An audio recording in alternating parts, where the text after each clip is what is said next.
डर सबको लगता है। अर्जुन अपने दोस्त अभिमन्यु के साथ मुंबई से दिल्ली अपनी कार से जा रहा था। अभिमन्यु लगातार 9 घंटे से ड्राइव कर रहा था। लगातार ड्राइव करने की वजह से उसे बहुत थकान महसूस हो रही थी। अभिमन्यु, मुझे लगता है कि हमें राजस्थान से शॉर्टकट होकर दिल्ली जाना चाहिए। 2 घंटे पहले ही पहुंच जाएंगे। वैसे लगातार कार ड्राइव करते करते मेरी हालत खराब हो गई है और ऊपर से पेट्रोल भी बहुत कम हो रहा है। हाँ यार, यहीं कहीं आसपास पेट्रोल पंप भी नहीं दिखाई दे रहा, इसलिए कहता हूँ राजस्थान होते हुए शॉर्टकट ले ले। वहाँ पर जरूर कोई ना कोई पेट्रोल पंप हमें दिख जाएगा। अभिमन्यु ने गाड़ी राजस्थान की ओर जाने वाले हाईवे पर मोड़ ली। लगभग 1 घंटे बाद अर्जुन और अभिमन्यु तेजी से गाड़ी ड्राइव करते हुए माधवगढ़ के एक सुनसान गांव की ओर से गुजर रहे थे कि तभी उनकी नजर एक पेट्रोल पंप पर पड़ी। अचानक अभिमन्यु की कार झटका देते हुए रुक गई। अर्जुन की आंख लग चुकी थी। कार अचानक रुकने से अर्जुन नींद से जागते हुए बोला, क्या हुआ? अरे दिखाई नहीं दे रहा है क्या? सामने पेट्रोल पंप है और कार में सिर्फ इतना ही पेट्रोल बचा है कि ये 20 से 30 किलोमीटर दूर ही चल पाएगी। एक पल को तो मुझे लगा जैसे कि एक्सीडेंट हो गया हो। अरे कार मैंने नहीं रोकी अर्जुन, मेरी नजर ही इस पेट्रोल पंप पर पड़ी थी और कार अपने आप झटका देते हुए रुक गई। लेकिन जो भी हुआ अच्छा हुआ, पेट्रोल तो हमें कहीं ना कहीं से डलवाना ही था ना। अभिमन्यु और अर्जुन कार से बाहर निकल आए। उन्होंने देखा उस पेट्रोल पंप पर एक भयानक और अजीब सा सन्नाटा छाया हुआ था। अरे यार, यहाँ तो मुझे कोई नहीं दिखाई दे रहा। कहीं ये पेट्रोल पंप बंद तो नहीं पड़ा? यानी बंद तो नहीं है, क्योंकि सामने ऑफिस तो खुला है और लाइट भी जल रही है। और वो देख, इस पेट्रोल पंप के अंदर तो एक छोटा सा रेस्टोरेंट भी है, उसके अंदर की भी लाइट जल रही है। मगर मुझे लगता है कि उस रेस्टोरेंट के अंदर भी कोई मौजूद नहीं। अरे तो इसमें टेंशन वाली क्या बात है? अपने हाथों से पेट्रोल डाल लेंगे। इतनी रात में कौन देखेगा हमें? क्या पेट्रोल पंप के कर्मचारी ने हमें देख लिया तो वो हमें चोर समझेंगे? पेट्रोल पंप के आसपास इंसान तो क्या, एक चूहे का बच्चा भी नजर नहीं आ रहा। तभी उन दोनों के कानों में पीछे से किसी व्यक्ति की भारी आवाज टकराई। कौन हो तुम? उस आवाज को सुनकर वो दोनों चौंक कर पीछे की ओर देखने लगे। उन दोनों के सामने अजीब से चेहरे वाला एक व्यक्ति खड़ा हुआ था। यार, इसकी शक्ल तो बड़ी भयानक लग रही है। ऐसा लग रहा है जैसे कि शमशान घाट की चिता से अभी अभी उठकर आया हो। यार, बोल तो बिल्कुल सही रहा। मैं खुद पहली नजर में इसकी शक्ल देखकर डर गया था। लेकिन हमें सिर्फ पेट्रोल डलवाना है और यहाँ से निकलना है। इतना बोलकर अभिमन्यु उस कर्मचारी से बोला, अभी कुछ सेकंड पहले आप कहाँ पर थे? हमें तो आसपास कोई नहीं दिखा था। अपने काम से काम रखो साहब। कहो, किस काम से हो? अरे पेट्रोल भरवाना है, टैंक फुल कर दो। अभिमन्यु के कहने पर वो पेट्रोल पंप का कर्मचारी पेट्रोल डालने लगा। तभी अर्जुन की नजर उस पेट्रोल पंप की जमीन पर पड़ी। अर्जुन बुरी तरह से डर गया। अभिमन्यु, अरे नीचे देख, ये तो खून के धब्बे हैं। तभी उन दोनों के कानों में उस कर्मचारी की आवाज टकराई। टैंक फुल हो गया साहब, अब आप लोग जा सकते हैं। वो कर्मचारी देखते ही देखते उन दोनों की आंखों के सामने से गायब हो गया। ये देखकर अभिमन्यु और अर्जुन की आंखें दहशत से फटी की फटी रह गई। हम दोनों गलत जगह आ गए। वो दोनों तुरंत कार के अंदर बैठ गए। अर्जुन ने अपनी कार हाईवे पर दौड़ा दी। अभिमन्यु को कार ड्राइव करते हुए 1 घंटे से ज्यादा हो गया था, मगर रास्ता था जो खत्म होने का नाम भी नहीं ले रहा था।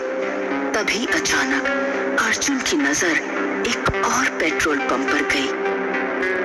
यार, ये पेट्रोल पंप हमें कुछ जाना पहचाना नहीं लग रहा। जरा गाड़ी, अबे पागल हो गया क्या? हमें यहाँ से निकलना है। देखो किस तरह से वो पेट्रोल पंप वाला देखते ही देखते हमारी आंखों के सामने गायब हो गया था। अरे मेरी बात को समझने की कोशिश क्यों नहीं कर रहा? एक सेकंड के लिए गाड़ी रोक के तो देख। अर्जुन की बात सुनकर अभिमन्यु ने अपनी कार रोक दी। वो वही पेट्रोल पंप था जिस पेट्रोल पंप से वो लोग भागे थे। आंखें फाड़े उस पेट्रोल पंप को देखे जा रहे थे कि तभी उनके कानों में उसी कर्मचारी की आवाज टकराई। उन दोनों ने जैसे ही खिड़की के सामने देखा तो वही कर्मचारी अपनी भयानक शक्ल लिए हुए उन दोनों को देख रहा था। कुछ ही पलों में अर्जुन और अभिमन्यु की चीख सन्नाटे को चीर गई। इस घटना के 3 महीने बाद शाम के 5 बजे एक कार तेजी से माधवगढ़ के हाईवे पर दौड़ रही थी। कार के अंदर 3 लोग सवार थे, करण, नंदिनी और विजय।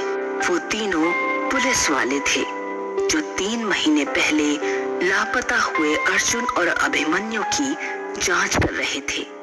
कार विजय ड्राइव कर रहा था और विजय को ड्राइव करते हुए काफी देर हो गई थी।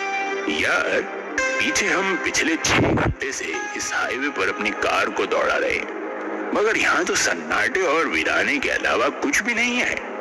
अरे मेरी भी कुछ समझ नहीं आ रही है, आखिर ये अर्जुन और अभिमन्यु रात के इस वक्त इस सुनसान इलाके में कर क्या रहे थे? उनके मोबाइल की आखिरी लोकेशन इसी जगह के आसपास की है यार। नंदिनी, जो कि कार के पीछे वाली सीट पर नींद की झपकी ले रही थी, अचानक से बोली, पता नहीं वो लोग जिंदा हैं भी या नहीं। अरे कम ऑन नंदिनी, ऐसे नहीं बोलते। अभिमन्यु और अर्जुन जैसे भी थे, वो हमारे दोस्त थे। हाँ, 1 नंबर के रिश्वतखोर। अरे लोग मुझे आकर शिकायत करते थे उनके बारे में। तो तुम क्या चाहती हो? अगर वो दोनों रिश्वत लेते थे तो क्या उनकी छानबीन नहीं की जाए कि आखिर वो कहाँ लापता हो गए? क्या विजय ठीक कह रहा है नंदिनी। डिपार्टमेंट में हर दूसरा आदमी रिश्वत लेता है और हर कोई तुम्हारे जैसा ईमानदार नहीं होता। तभी कार बुरी तरह से झटका देती हुई अचानक रुक गई। विजय को ऐसा महसूस हुआ जैसे कि कार किसी अदृश्य वाहन या किसी दीवार से टकराई हो। विजय का शरीर पसीने से नहा उठा।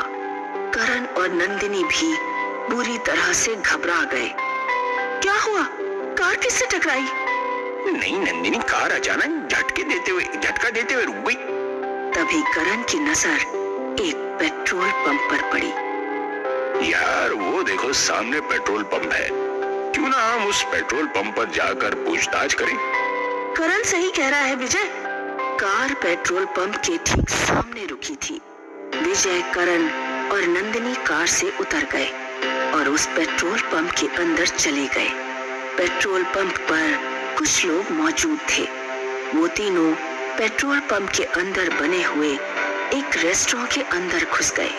रेस्टोरेंट के अंदर कुर्सियां मौजूद ना होकर चारपाइयां मौजूद थी, जहां पर कुछ गांव के लोग बैठे हुए भोजन कर रहे थे कि तभी विजय नंदिनी से बोला, मैं अभी आता हूँ। मैं भी तेरे साथ चलता हूँ यार, थोड़ा हाथ मुंह भी धो लूंगा।